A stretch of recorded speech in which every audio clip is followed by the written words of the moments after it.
And now is our time for meditation. So I invite you to get things out of your lap. Put those feet firmly onto the floor. Close your eyes if you're comfortable.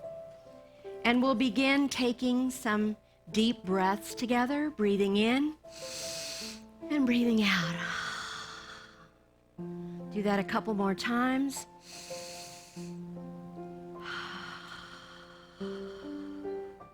Breathing in that breath of God and releasing anything that no longer serves. Allows us to become fully present here in this now moment. Breathing in that beautiful breath of God.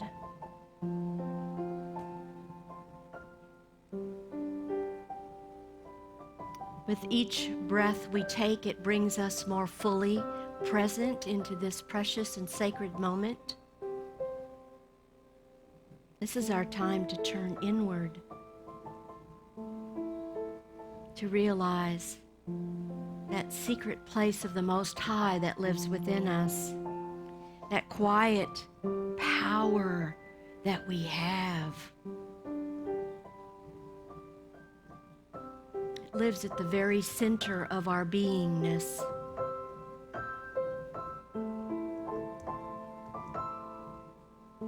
This is the place where divine wisdom lives,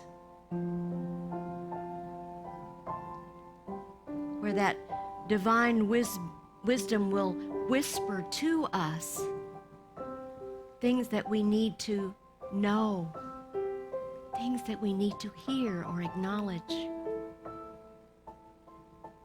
The space is where the Christ consciousness lives.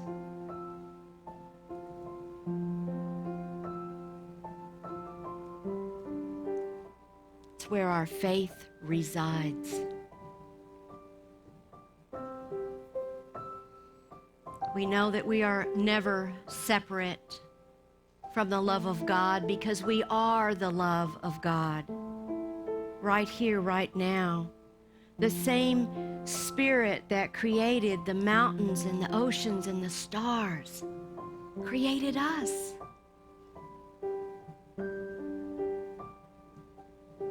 It's always guiding us and strengthening us and inspiring us to remember the presence and the power of God in us.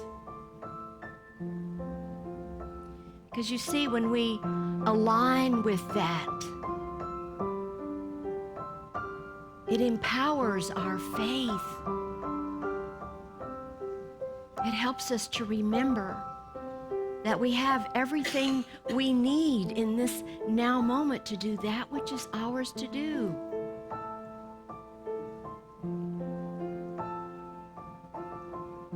When we align with this truth, we feel a deep sense of inner knowing, of understanding spiritually who we are. Because it doesn't come from ego, it comes from the essence of who we are. It's increasingly powerful. This is the confidence that you gain from your soul when you align with the truth.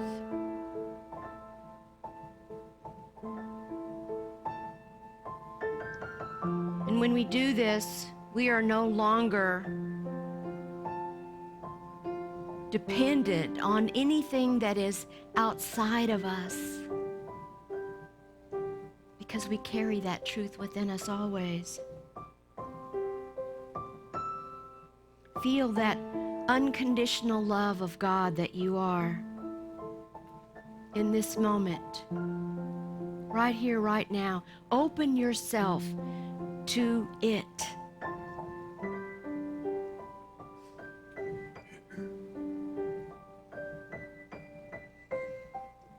We can trust ourselves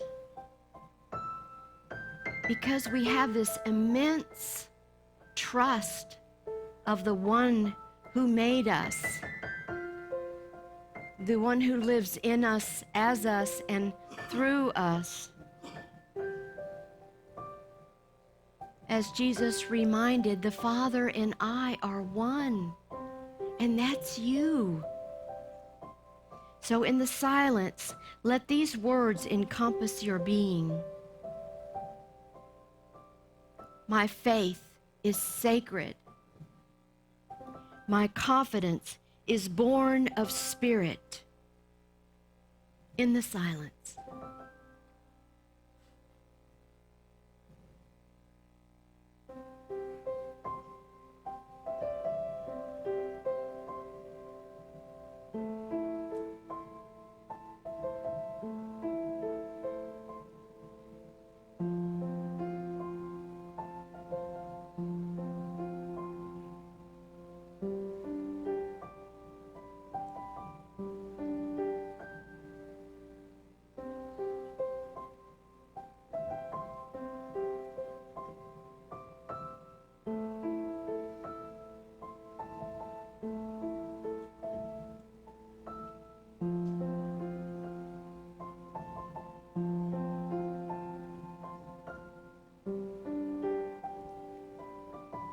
And now, with our hearts open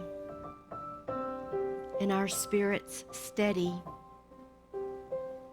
we begin to bring ourselves back to this present moment, renewed and grounded in spirit, in the knowing and the claiming of just how precious and special each and every one of us is.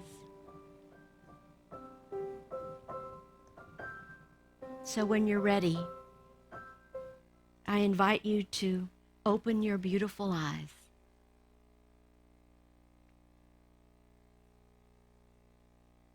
And they are beautiful.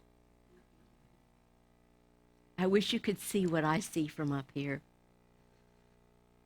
And I got to see the Zoomers before I came on, and the whole screen was filled with faces from all over the country. It's so wonderful that the technology allows us to be connected with those who are part of our community, but who aren't living here right now, right?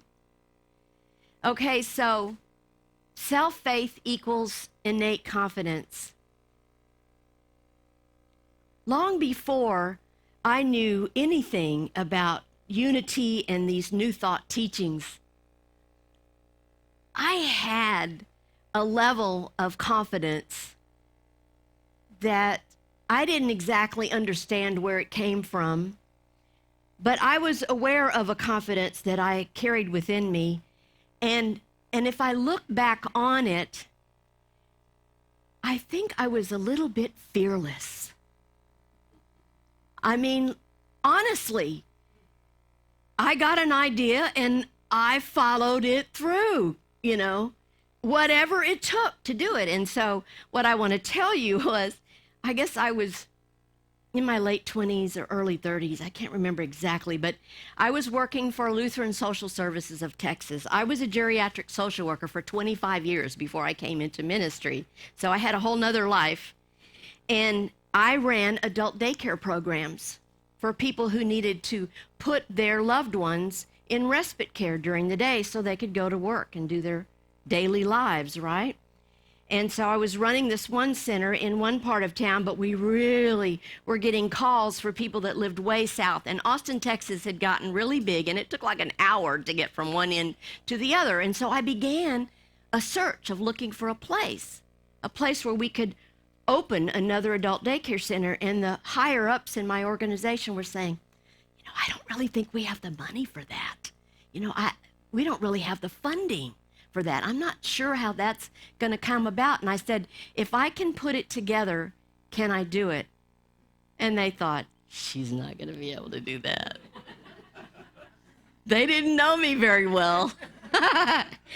I did some research, and I found out that the Austin Housing Authority had a building in South Austin on the perfect street, in the perfect location. It was a brand new building, handicap equipped with a little kitchen, handicap bathrooms, an office space. And I approached them and found out they weren't using it because they didn't have the budget to staff their community room for the low-income housing around that place. So it was sitting there. So I made a meeting, and I went with them, and I explained what we were doing and how we were going to help the community. I got that building brand new, $1 a year. Right? Okay, it gets better. Then there was the highway department had these grants, so I wrote a grant. I got a handicap-equipped van that could go out and pick up people for free, and it had Lutheran social services on the side of it. Then I worked with the Texas Department on Aging that had funding, like, that funds Meals on Wheels. They also fund, like, senior centers. You can get food for free. I got free food because pretty much everybody there was over 60. So free food, free rent, basically. The only thing we had to do was find staff and pay staff. And they said, okay, Donna, you can open your center. Well, I want you to know that place helped so many people. One in particular that comes into my mind was this sweet man in his 40s who he and his wife had small children, like two kids, middle school age or younger. His wife, a physicist, in her early 40s got early onset dementia.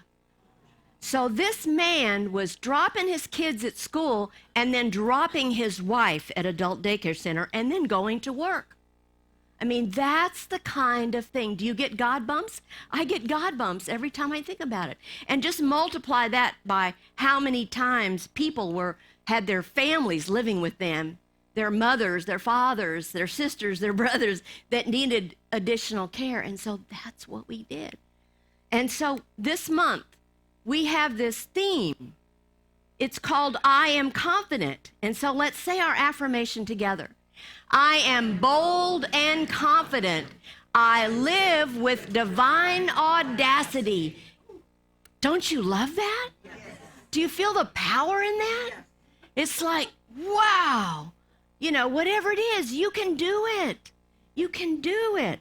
And so I love it. I love our new theme. And when we know who we are, because once you're in unity and new thought and you cannot be powerless. You cannot be a victim of your circumstances because you are empowered by the presence of God in you. You are here to be God in expression. So you can't be weak and puny and all of that stuff because you can't go back to that, right? Your conscious is now awake and you're like, ooh, wow, who is this new me, right? And so we feel that strength and we're no longer feeling that energy. We are here to create good and we know it. And so today's talk, we're going to explore faith in ourselves, grounded in this awareness of our divine nature, of who we are, which naturally gives a rise to this unwavering confidence that we feel. And we're going to reflect on some of the unity principles, especially the power of the divinity within, and how we can live boldly when we trust that inner guidance. So today, we start with the Bible. I'm preaching so hard, I already need a drink. Today, in those of you that are new, we interpret the Bible metaphysically, not literally. And so today we are in 2 Corinthians chapter 3, verses 4 and 5. It says, such is the confidence that we have through Christ toward God. Not that we are competent of ourselves to claim anything as coming from us. Our competence, or you could say confidence, is from God. That's pretty straightforward, isn't it? I love that expression we teach when we train prayer chaplains. it is not I, but the Christ within that does the work, right? When you see yourself as that, and when you see the Christ in every one you meet, it has you living from a higher place, right? And so I found this quote from Emily Cady, in all sufficiency in all things. And she says, our sufficiency is of God. The Spirit of the living God within us, fed ever from the fountainhead, is not only the giver of good gifts, the supplier of all supply, but is the gift itself. We must come right up to this point. The gift and the giver are one. You get that? You get that? And do you know what that reminds me of? Principle 1 in unity. All right, you ready? What's principle 1? God is. God is. God is all there is. So for the new people, let's give them the rest of it. I am. I think. I pray. I live. Those are the 5 principles. So God is all there is. Everything that unfolds is of God. And then I am God in expression. That's the second principle. And so self-faith is not ego-based, but it's a spiritual trust in the divine expressing as you, which is the second principle, you see. And when we believe this truth, when we claim who we are and what we came here to be, our confidence is no longer circumstantial, but it's innate. It can't help but be how we show up. So Charles Fillmore, our co-founder, in his book Christian Healing, says this: the idea that faith is something that has to do only with one's religious experience is incorrect.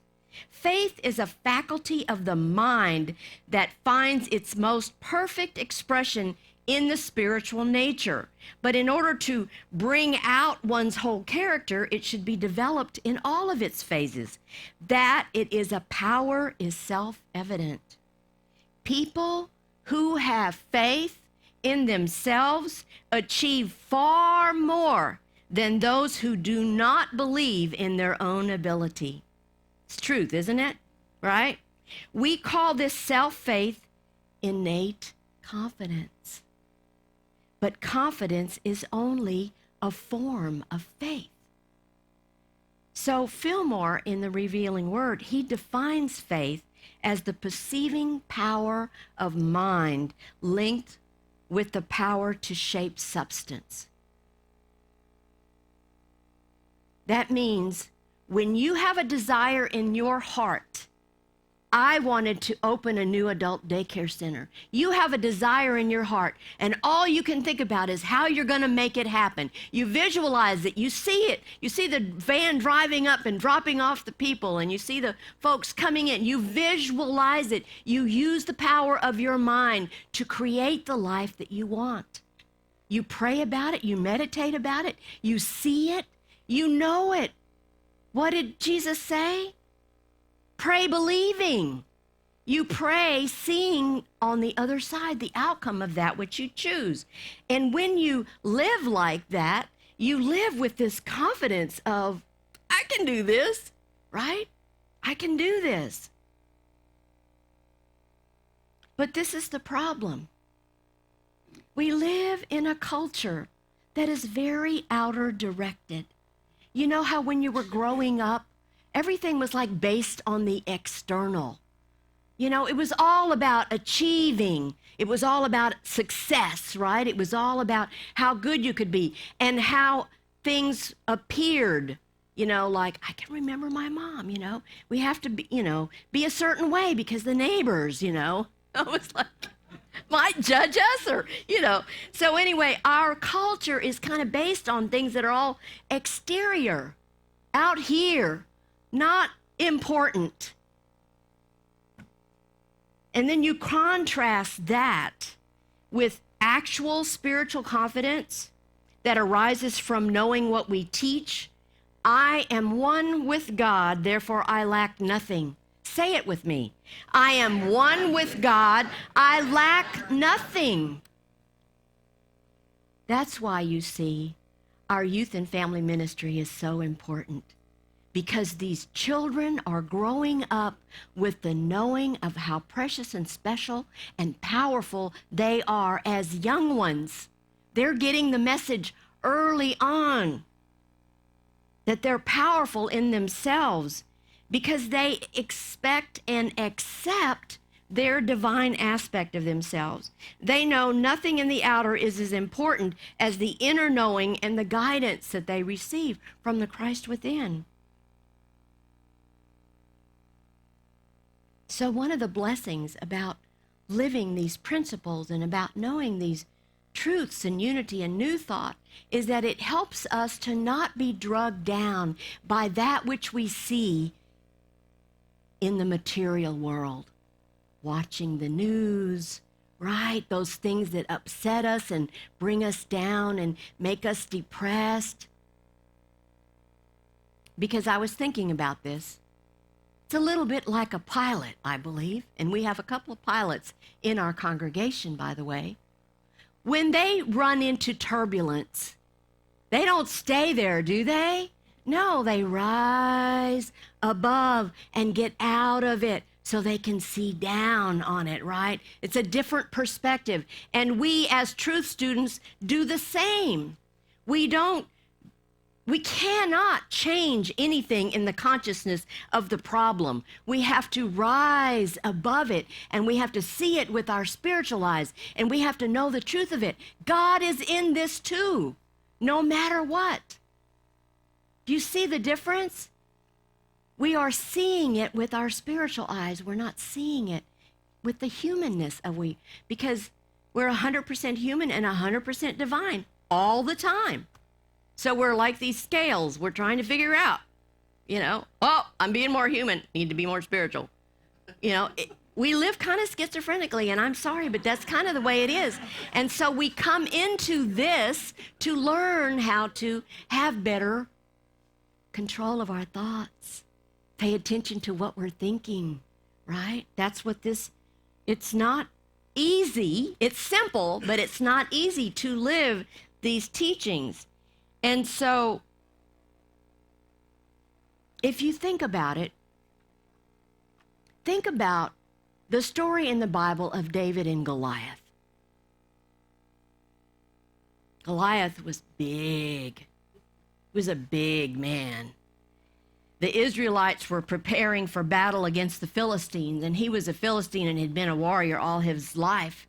And David was this boy. He was too young and too small and too weak, theoretically, to join the battle. So his job, you see, was only to carry supplies to his older brothers that were actually serving in that war.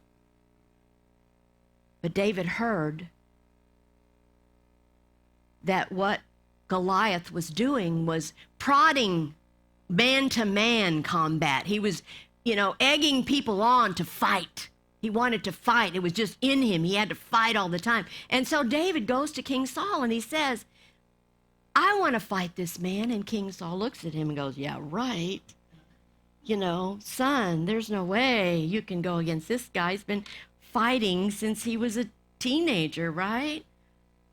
And he said, please, please, please let me go. So Saul finally says, okay. And he puts his own armor on the boy. The boy walks out there to approach Goliath and realizes he doesn't need that. He throws that armor off. And now he's just standing there in his street clothes with this little swing in a sling, right? So, you know how the story goes.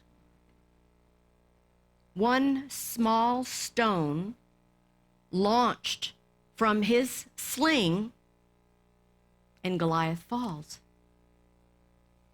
So metaphysically, when we interpret this story metaphysically from the Bible, the overcoming of Goliath by David illustrates this mastery of the spiritual over the material. Goliath trusted in his armor, which represents the protective power of matter and material possessions, and David had spiritual strength. He had no armor or no material protection, but his power was gained by the trust that he had in the divine intelligence that was within him. And through that, David saw the weak spot in Goliath's armor.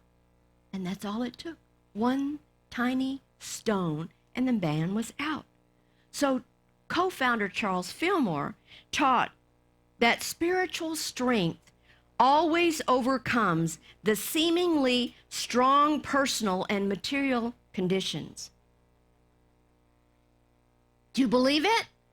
Let me hear an amen. Amen. Yes. So there isn't a one of us in here that doesn't have a Goliath situation that we're walking through.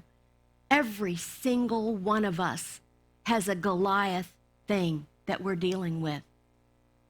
It's part of the human experience, folks, and we're not going to get around that. That's part of the human experience. But I tell you that this Bible story is a reminder that we already have everything that we need within us because we already have God in us, because we are God in expression. And when we align with that truth, when we align with that knowing, there is nothing that we cannot do, nothing that we cannot be, because our faith gives us the confidence to face whatever it is, knowing we are never alone, ever. We are never alone. And so you want to know how to do this, right? You ready? You know what I'm going to tell you. Spiritual practices. It's because you pray, you meditate, right? You say affirmations. You sit in the stillness. You unplug from your devices every day for just 10 minutes and give yourself the peace of God that you are.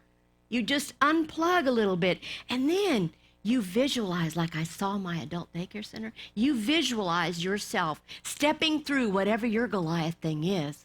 See yourself on the other side of it. See your loved one on the other side of that. See them as you know they are already whole and perfect and well in every way, right? You see it and you hold that as strong as you can. And then you reflect. Where am I being invited to stand in faith today?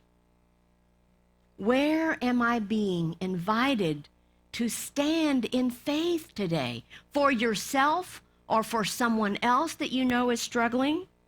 And then, guess what? You get to follow that guidance.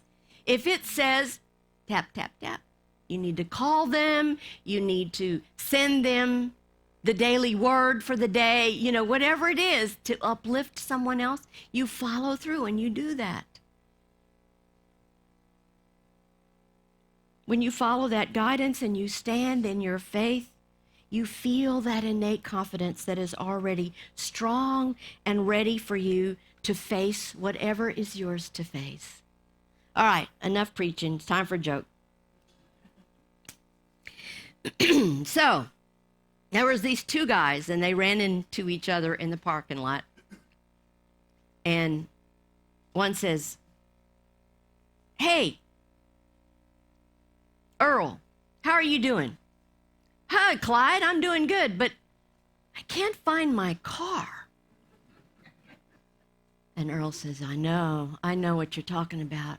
He said, "Oh, you can't find your car either?" And he says, "No, actually, I can't remember if I walked or drove here." That's not good. I haven't quite been that bad yet. I have lost my car before. Had to use the key fob, Especially in the airport parking lot, after you've been gone for a while. All right, I'm going to close today with my precious atom-smashing power of mind by Charles Fillmore. This will send you on your way in a good place. Listen to these words carefully. If you are given to worry and anxiety, think about the fearless confidence and trust of the Spirit. This will at once relieve your mind of the thoughts that have stirred you, and the power of the Spirit will begin its work of straightening out your affairs. If you are overwhelmed with material work and the call of the outer world, stop and concentrate in the I am and say, I am spirit. I do not believe in matter or material conditions. I have power because I know that all power is in divine mind. Divine mind now sets my thoughts and all my affairs in divine order. And I rest in the confidence and the peace of the kingdom within. That, folks, is the way it really is. God bless. Namaste. Thank you. I'm going to invite the ushers up now, and we're going to share from our good into this beautiful community, however that came in, if it was through our website or through Breeze or automatic giving, however you give, or if you've got a check in your hand, put it in your hand and bless it as we say this together. Divine love through me blesses and multiplies all that I am, all that I have, all that I give, and all that I receive. Thank you, God, that this is so.